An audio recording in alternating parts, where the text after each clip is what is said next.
আসসালামু আলাইকুম। আজকের রেসিপি পারফেক্ট বেগুনির।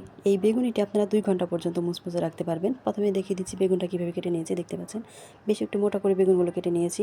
এখন আমি বেগুনের জন্য ব্যাটারটা গুলে নিয়ে নিচ্ছি এখানে বেসন, মরিচের গুঁড়ি, হলুদের গুঁড়ি, লবণ, জর্দা রং, খাবার সোডা। ভালো করে একটু শুকনো উপকরণগুলো মিক্স করে নিচ্ছি। এবার অল্প অল্প পানি দিয়ে ব্যাটারটা গুলিয়ে নিচ্ছি। আমার এই ব্যাটার অবশ্যই সাবধানে গোলাতে হবে, খুব বেশি পানি দিয়ে দিবেন না। আমার এই বেসনের রেসিপিটি আমার চ্যানেলে রয়েছে, আপনারা চাইলে সেখান থেকে দেখে নিতে পারেন। দেখিয়ে দিচ্ছি কীভাবে বেসনটা গোলাতে হবে, দেখতে পাচ্ছেন ঠিক এই পর্যায়ে রাখতে হবে। তো একটু করে বেগুন নিয়ে আমি ব্যাটারের মধ্যে গুলিয়ে একদম গরম তেলে দিয়ে দিচ্ছি। অবশ্যই গরম তেলে ভাজবেন, ঠান্ডা তেলে কখনোই দিবেন না, তাহলে কিন্তু বেসনটা ছেড়ে ছেড়ে আসবে আর বেগুনিগুলো একদম ভালো হবে না। দুই পাশ উল্টিয়ে পাল্টিয়ে সুন্দর একটা কালার চলে আসলে এগুলো নামিয়ে নিচ্ছি। যতক্ষণ না পর্যন্ত পারফেক্ট কালার চলে আসবে ততক্ষণ ভাজতে থাকবেন। একদম মুচমুচে করে ভেজে আমি নামিয়ে পরিবেশন করে দিয়েছি। তো ভিডিওটি ভালো লাগলে অবশ্যই লাইক করবেন, আমাদের সঙ্গেই থাকবেন। আজকের মতো এই পর্যন্তই। আল্লাহ হাফেজ।